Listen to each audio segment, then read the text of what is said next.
Hey guys, so for this video, I am going to be doing a movie review of Midnight Cowboy. I knew nothing about it when I watched it. Don't know who even played in it. But yeah, it was one of the 1001 movies to watch before you die, so I watched it.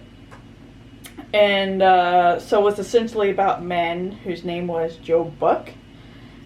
He is from Texas, and he decides that he's going to, take all his money and go to New York City to become a prostitute, because that's what you do.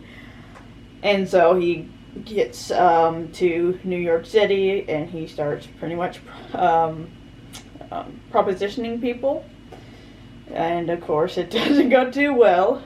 Because he's also dressed as a cowboy for some reason. And so, yeah, people just keep ignoring him or brushing him off. And, yeah, he eventually does meet a woman, and she does take him to her hotel or apartment, wherever she lives. And they do have sex, and he tries to get her to pay him, and she gets upset, and he ends up paying her instead. And so, obviously, he's not too good a prostitute. But yeah, he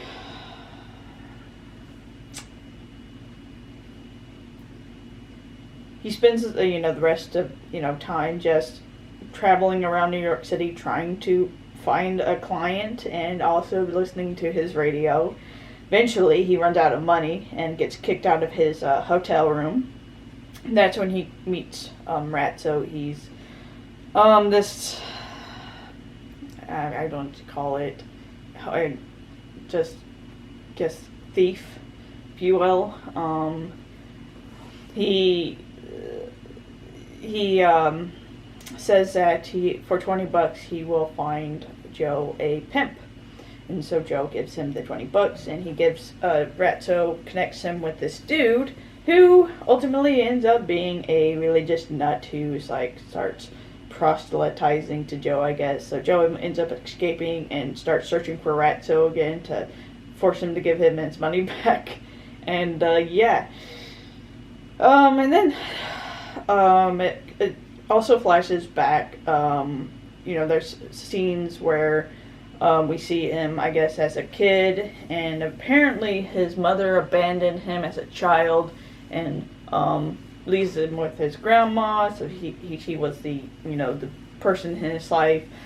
I'm not sure if she died and then that's why he went to New York City, or if she died and he stayed there trying to support himself, but then eventually went to New York City. But yeah, then there's another scene when he's in a relationship with a woman, and I'm not sure if they're making out in their car or in a building, but they get accosted by a gang of cowboys, and they both end up getting raped. And yeah, so that we get flashbacks of that scene. I'm kind of wondering if that was why he dressed up as a cowboy, because of what happened to him. But yeah, he does end up finding Ratso, and Ratso suggests that they go to his apartment in, I guess, repayment of him taking his $20. And so yeah, they go to his apartment, which is literally a condemned building. So yeah, it doesn't even have heating. And so they pretty much just trying to survive, because they pretty much don't have any money. So they try to find him clients, but they end up having to steal to make money, because apparently Ratso, his father used to or he was an immigrant. He came to America, and he was a shoe shiner, yes. And so he would shine shoes, and he ultimately developed a, what's it called, bent back, a hunch because of it. And he also ended up dying, I guess, because the fumes from the shoe polish were toxic. And Ratso doesn't want that to happen to him, I guess, and so he refuses to be a shoe shiner and is just living in poverty, I guess. But yeah, eventually they do run into these artists, if you will. They give him like flyers to go to this event. Turns out that these characters were supposed to be like they're modeled after Warhol's superstars, and I never knew what those were until this movie when I looked it up. Apparently, Warhol's superstars were essentially groupies of Andy Warhol, so I never knew that actually existed. And I think there's actually superstars that star in this movie. But yeah, they end up going to this party of pretty much like these kind of people, and Ratso ends up getting marijuana and starts hallucinating, and eventually goes back home to his apartment. And Joe, he gets high, and he tries to have sex with a woman, but I guess he can't get it up until she suggests that maybe he's gay, and then he gets erect. So I'm assuming that's implying that he's gay. But yeah, she says that she'll get him a female friend of his to be a client of his. So he goes back to their apartment and finds Ratso, and he's gotten really sick, but he refuses to go to the hospital. Instead, he wants to go to Miami, because I guess he wants to, he dreams of just going to Miami and just hanging out at a resort. So Joe, he finds a dude who wants to have sex at a arcade, and he takes him I guess to his apartment, and ends up beating him up and taking his money. And he takes Ratso, and they get onto a bus to start going to Miami. Joe has dumped his cowboy suit, and he gets normal clothes so he can get a normal job. And on the way, Ratso dies, and that's essentially the end. So that was the movie.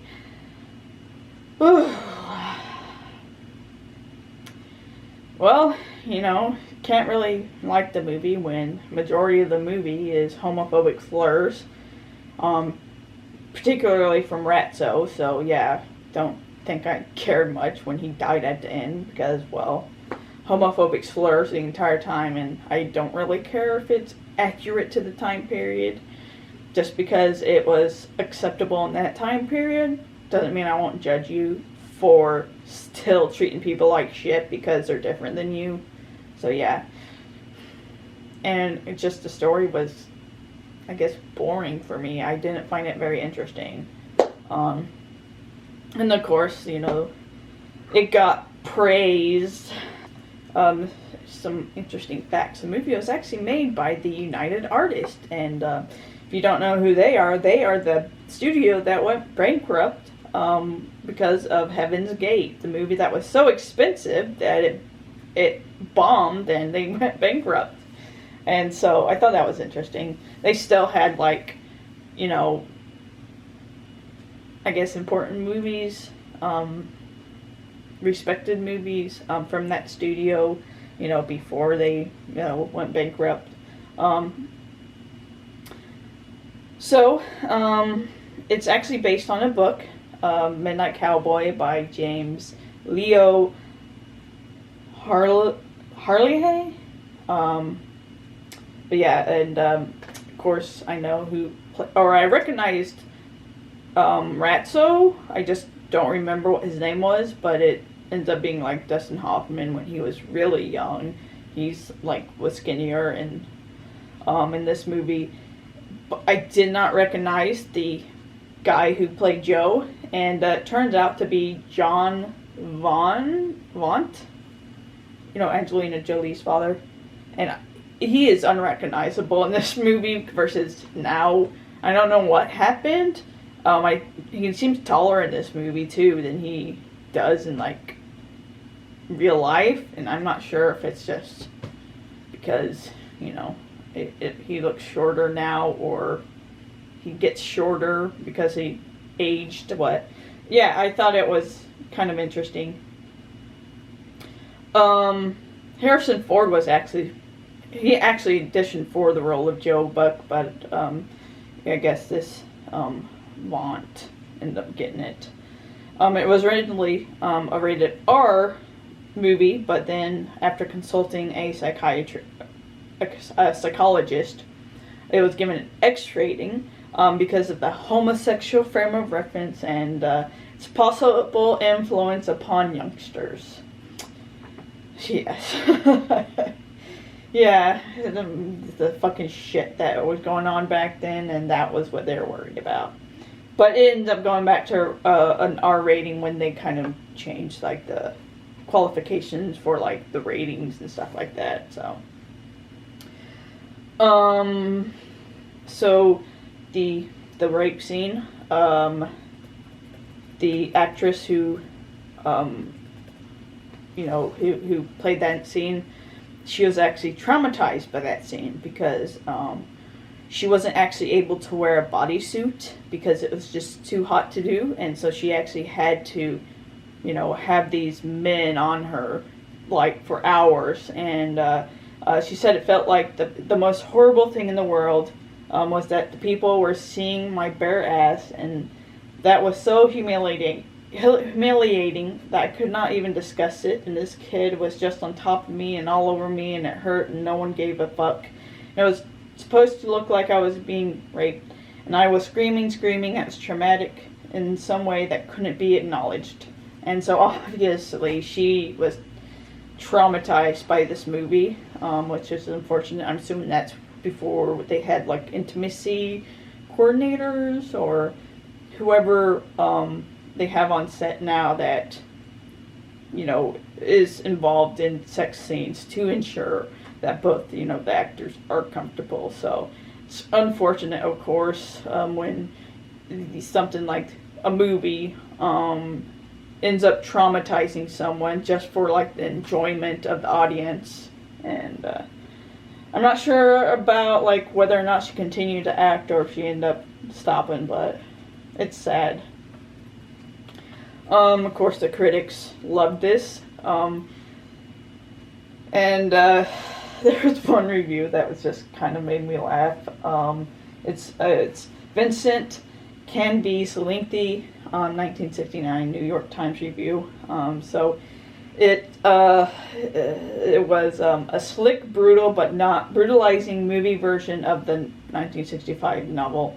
It was tough and good in important ways, although its style is oddly romantic and at variance with the laconic material.